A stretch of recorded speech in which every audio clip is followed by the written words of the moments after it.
wonderful 6th grade orchestra musicians. Here we are today on page 10 of Measures of Success, book 2. So on page 10, there's some pretty cool stuff you can do at the top of the page. Listening and writing in stuff with the composer's corner and, stuff you should know in that pencil power section. That would be great if you did those. I'm not going to check your work, but I think you should do them.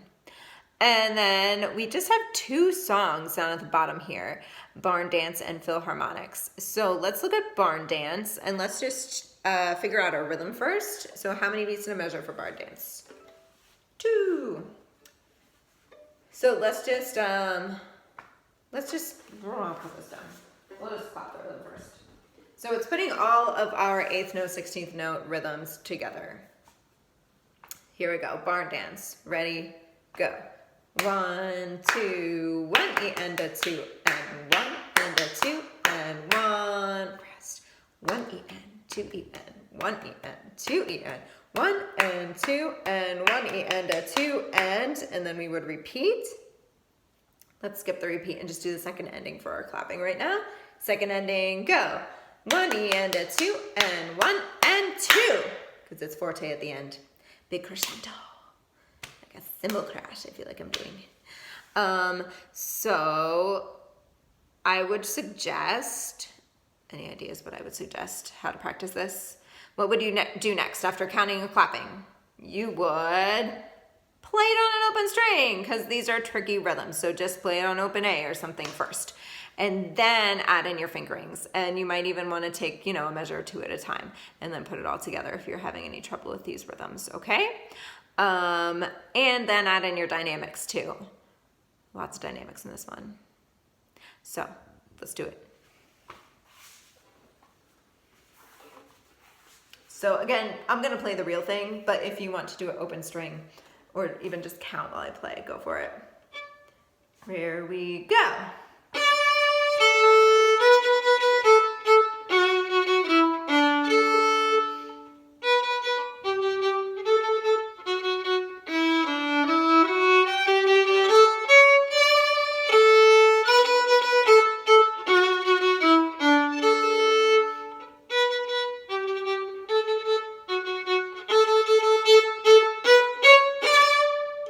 And there's your barn dance.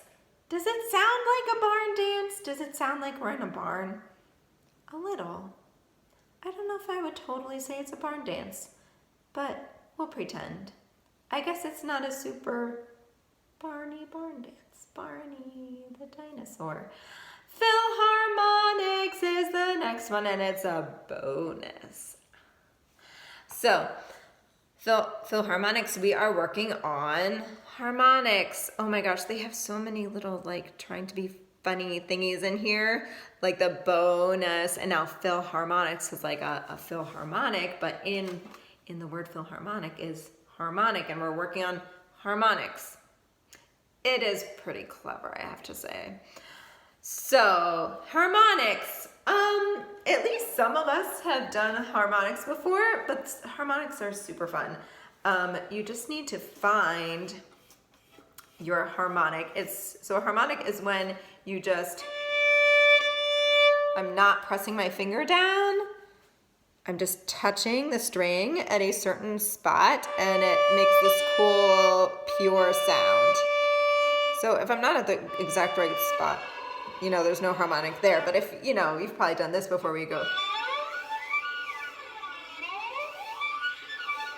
So you can hear all those cool harmonics in there. So the one we're doing today is one that's used pretty often. One of the easier ones to find. So violins and violas, when you're shooting for your harmonic here. For me, when I just kind of go like this and let my hand ram against here, my pinky just kind of ends up about at the right spot. But if you don't quite have it, just find it like that. So like if you're on the D string, your harmonic up here is what note?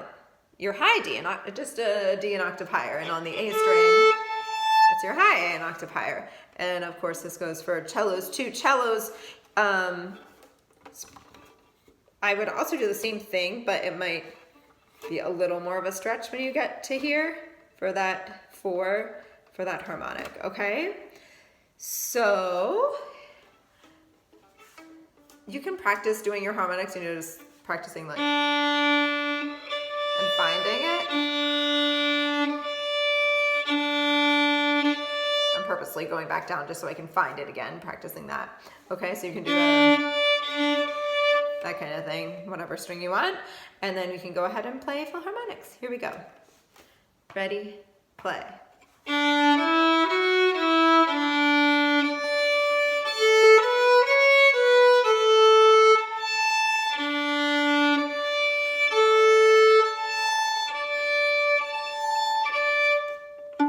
Ooh, yes, you have a plus sign at the end, which means left-hand pits. We finally get to left-hand pits. I think it's so fun when they do it at the end like that. It's like a cute little note at the end there, left-hand pits. Also, as you're looking at it, yes, it's printed as a high D would be on the A string, like at the end of the first measure. I should have mentioned this first. But yes, it looks like this note, or a 4 for cellos. But because it has that tiny weird 0 thing, that perfect little circle, and then the 4 above it, it means that 0, tiny 0 means a harmonic, and the 4th finger means use your 4th finger.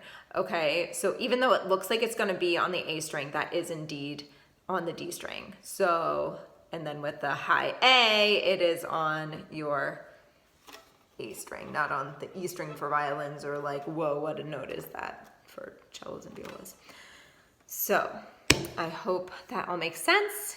Email me if you have any questions. Thanks, guys. Bye.